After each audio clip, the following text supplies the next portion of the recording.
everyone to episode 2 of Male Mentoring. I'm Jairo De Leon, EOPS counselor. I'm here today with Associate Professor Chris Williams, part of the RCC Counseling Department. He's one of our team members. Chris, thank you for being here today. Hey, appreciate you having me. You're a good guy. Yeah, thank you, man. So I have a couple questions for you today, man. Please. You can share your personal life experience, where students who are going to view this can say, you know what, I identify with Chris Williams. I can see myself going through the same thing, or I'm going through the same thing. So let me ask you the first question. Who is Chris Williams? Ooh. Without titles, degrees, who are you, brother? Hi, bro. That is a very personal question. When you say it, it sounds easy. Who are you? But when you dig into that, you really have to think about the steps in where you came from, what brought you to where you are today. What struggles have you been through? But me, myself, first and foremost, I am a husband. My wife and we have been together now for about 18 years. We were together. We like to say we're high school sweethearts, okay, but we were 1 year off. But we, depending on who we're talking to, we'll say high school sweethearts. But we've been through everything with each other. And when I say everything, I'm talking about us graduating high school, both of us being first generation students. There were times where we didn't know how we were going to pay rent. We were going through this journey.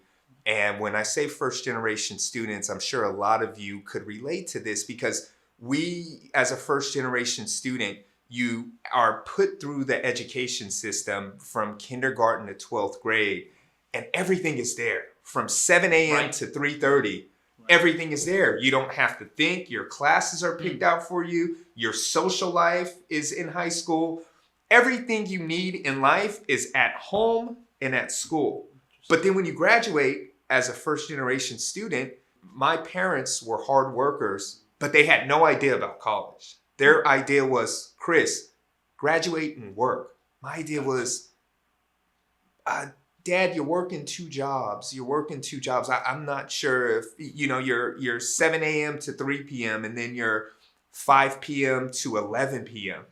I'm not sure if I want to do that. So going back to your question, who am I? A husband to a beautiful woman who I've been with for 18 years now. I'm also a father. I'm a father of 3. I have 2 beautiful girls, 13 years old, and then my baby girl, 6 months. Right. Just, a new bundle of joy right there. Yeah. And then a mini-me, Chris Williams Jr., who is, okay. Yes, sir, who is 10 years old. But just describing it's so funny just being able to share my journey with my kids, because, we all have stories, but going through that story, initially is hard, right? But when you're through that story and you get to look into your kids' eyes and be able to say, hey, listen, Dad did it. Dad didn't give up. And I'm not even, I know you got more questions, so I'm not trying to give too much away, but it brings tears to my eyes to be able to see my 3 kids have a different life than I had growing up. Interesting. Yeah. Interesting. Yeah, because I think that's our goal, right? Very much. As fathers, right? As husbands, we're still discovering that. Absolutely. Because we didn't get a training book to be husband.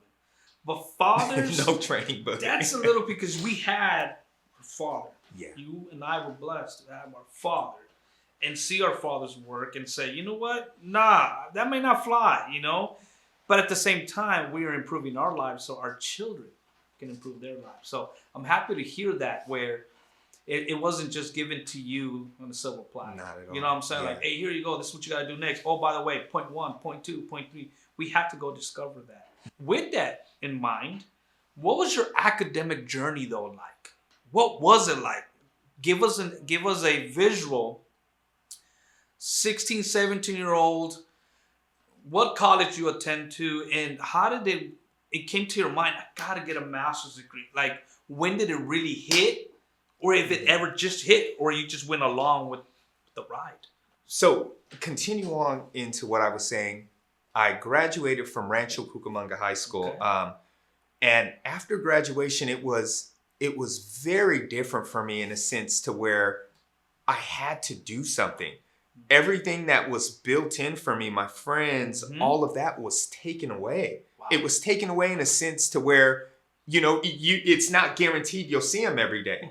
Right. And how I went through high school, when I went through high school, I wasn't really thinking about college. So some of my friends who had parents who weren't first generation students had already prepared. They were filling out college applications. They were transferring. And during my senior year, it hit me that there's something different going on. A lot of my friends were going to these Cal States this and UC's that. And I just was thinking in the moment, because that's how I was raised in a sense to, who do I ask about college? Right. Who do I ask? If I go to my high school counselor, how do I even start a conversation about college? I don't know what to say. And I was nervous. I was nervous to have that real conversation. So I'm going to be real. When I was in senior year, I was lying. I was saying, oh, I'm going to this college. It's a film school out in LA. I got accepted. I'm doing this. But deep down, I wasn't going nowhere. I wasn't. So graduating, everybody went their own ways. Right. You would see different things. And I took a semester off. I worked at Best Buy from 2 p.m. to 10. Okay. And then I worked at UPS. I did the 10 small sort. Right. That was me. I was doing small sort from 10 to 2. And then bumming off rides, trying to figure out how to go get through. And I did that for the first semester.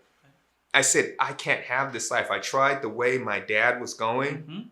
And I'm just not built to be just working something that I am not getting fulfillment off of. So I enrolled at Chaffey College. Okay, Chaffey Community College.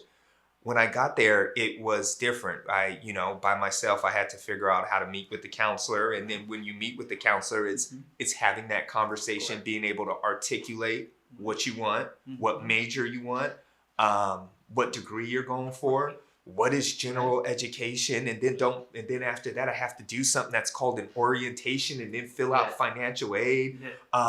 And then hold myself accountable to get to these classes because there's no principal that's calling my parents. Culture shock. Correct. Culture shock for me. That first semester, spring semester, I flunked out. I had, I think, 2 D's and 1 F, and I think I got a C in theater class or something like that. But then I was thinking, man, I don't know if I'm smart enough to do this. That's what went through my head.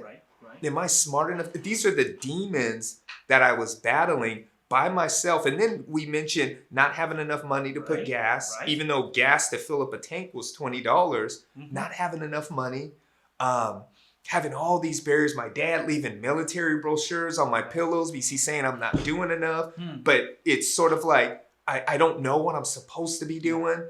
So I gave it one more shot, Jairo. I said, I'm going to go back. And I'm just going to try because, for one, there was a social life there. There were ladies there. I was like, hey, I can't, this is a way for me to get my social life. I got financial aid. Financial aid would help me do numerous things. So I went back, summertime, passed the class with a C. That feeling, going through everything I was going through, and I'm not mentioning every single thing, but that feeling was unbelievable. I did it one time. I could do it again. Enrolled in fall, full time. At this point, my wife, she had graduated high school. She's a year younger than me. We weren't together at that time, but she ended up at Chaffey College as well. And I had a little bit more motivation. I think it was because she was there. And so all these things were coming to me.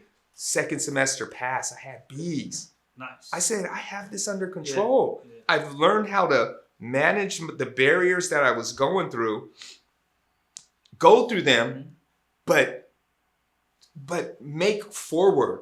Every semester I completed, Jairo, life was getting better. So how long were you at Chaffey? 2, 3 years? 2 years. 2 years? 2 years. Then you decided, hey, I got to transfer. Where did you go after that? Cal State San Bernardino. Okay, Coyotes. Cal State San Bernardino. And when I got there, you know, you don't have no cheerleaders when you're Right. when you're going through that ride. Right. But right when you're transferring, what? Yeah. You're transferring? Yeah. Hey, no, we don't do that. Right. You know, I was getting all that, and I was like, oh, okay, so I'm doing something different. Nice. Spent 2 years at Cal State San Bernardino. Okay. Received my bachelor's degree in criminal justice. Good. Okay. Waited about 3 years and said, man, if I did this, why not get my master's? Yeah, enrolled in University of Laverne. Good. Yeah, Good. master's in educational counseling, and actually finishing up my doctorate, doing dissertation right now from Good for you. La Sierra. Good. Yeah. So it'll be Dr. Williams. Dr. Williams, Okay. sir. Yeah, Pretty I like soon, that coming reading. soon. Dr. It's- Williams, man. I it's love it. coming. So even with that, man, I'm going to school, going to Chaffey, going to Cal State, hit up Laverne, and then, hey, you know what? I got to get this doctorate. But what struggles have you dealt with that has made you a better man, a better father, son, husband, or simply a better person? Like, what struggle can you recall and say, you know what? This event really influenced in these other areas that I'm living now. So can you give us an example of something that you kind of hit you like, wow, prepare me for the next level? Yeah. So going through school, one of the things, another thing that I did not mention is my daughter. I had her at an early age. I had her at a really early age, to the point where there was about 2 times where I had to take the city bus with her. And with just my luck, the first time that I took her on that bus, a fight broke out. And I'm sitting there with this baby. He, had the stroller, the car seat. It was just what I had to do at that time. I think I was taking her to my mom's house. A fight broke out. And I was like, it just hit me. I said, I can't live like this. It hit me different because you have this newborn baby who has no idea what's going on. In my opinion, this is the best that I could do for her. As a father, I didn't feel like this was it. Interesting. So it changed me. It changed my mindset. And, I'm trying to hold back the tears right now, but it really changed my mindset in a sense to where I wasn't going to give up. I was going to do what I needed to do so my kids don't have to go through some of the things that I went through growing up. And it changed after that, Jairo. Interesting. Whole life. So it sounds like the influence of father protector. Absolutely. Do I really want to do this again? Do I really want to put them in this place? And that's really powerful, man, because I think sometimes as young men, we need a real life shock. Like, this can happen again if I allow it. Mm-hmm. So what does it mean by what I allow? Means that you do have that option. You do have that option to reach out to someone like Chris Williams or myself and really seek that advice, right? Really seek, hey, what did you go through so I don't have to go through it? Thank you for sharing, man. Really, really appreciate that, because these are real stories that we forget that they do exist. Because they see you walk in with your briefcase, with my backpack, we're all nice suit and tie, we're good. Mm-hmm. But time out. Let's go back 20 years ago when we were waiting on that bus. Yes. When we saw the bus go, and you're like, that's 30 minutes that you're running late to class. And then you have to explain it to your teacher, hey, I missed the bus. That's the response we would get, right? Exactly. So with that, man, I'm always curious to ask men our age, right? Because you're what, 37, 41. Is what advice would you give a younger version of yourself today? If I can put a hologram, that's kind of nice. Mm-hmm. A hologram of Chris Williams. He was sure they can 19. Make it possible. Okay. 19 years old. What would you tell him today, man, to maybe better his future even further than what you have done today? What advice would you give him? Very good question. It's hard in a sense to answer that, because I think the experience shaped the individual I am today, in the sense to where I think I needed to go through that culture shock moment to be able to want, to be able to say, there's nothing that's stopping me. I'm not using no excuses. I'm being practical, but in practical, I mean using my experiences to be able to navigate today's world, be able to be resilient. But if I were to tell myself something, one of the biggest things that I feel I regret coming up was I didn't take the time to really investigate what I wanted to do. Interesting. Okay, meaning I went to get a bachelor's degree in criminal justice. And even after graduating, it was great. I had a bachelor's degree, but I never tried criminal justice. And when I did try it, I went to the academy for 3 months. Hey, I did not like it at all. Did not like it. So when I came back out, Jairo, I was sort of lost again. I was up, down, just going through every other job. But one thing I would want to tell my students and like you said, tell my younger self is explore. Explore in regards to doing an internship, rather it be once a day, rather it be shadowing, something that you may be interested in, because you will never know if you like it if you don't try it. Interesting. That's one biggest thing I would have told myself. Because I think a lot of it is we do come to realize if I would have, should have, could have done that differently. Because I'm telling you, 41, I can go back real quick and go, you know what? Should have never made that right turn. Should have made a left. Yes. You know? Yeah. But I think those are the lessons we want to inspire our viewers to keep in mind, right? To keep in mind that we're going to have experiences that shape us. And I like what you said. Hey, you know what? It's kind of hard because this is actually what made me. But at the same time, if we are 36, 37, 41, and we're thinking, what could I tell my younger version of myself? Why can't we think when we are in our 60s what we would tell ourselves now to prevent what we could told ourselves in 40 when we were in our 60s? Exactly. So one of the things too, man, I think as young men, we forget to be thankful. So real quick, man, what are you thankful for? Give me 2 things that you can off the bat, top of your head, say, this is what I'm thankful for. Yeah, family. Family? I think my family helped shape me, continue to push. Okay. And then, current family, like kids, wife, or mom and dad? I'm talking family as a whole. So and I even want to throw in my wife's family. My wife's family raised me a lot. I filled out my first application at my wife's house for somewhat of a job that changed my situation. So my family, my wife's family, and then of course, like you said, my immediate family, kids who push you in regards to your soul, really pushing you to take it to the next level when you have those little eyes watching you. You know, God, I really feel that things happen with hard work, but you stay humble and just continue to work hard. It's always a pleasure, man. It's always a pleasure to talk to you. I know we hit each other up here and there because we're so busy. Yeah. Because we love what we do. Yes. So when you give me the option of, hey, you can help the student change his life, hey, I'm hungry for that, because I know that a simple word of motivation or it's okay goes a long way for a student. So I know we're always busy, man, but I would like to thank you for watching this episode of Mentoring. It was a pleasure having Associate Professor Chris Williams with us today. He's also Emoja, right? Is it partly Emoja? Yes, student advisor Amend and Emoja. Definitely come and check us out in the Emoja department. We have a lot of things going on in the engagement center that I think would be great.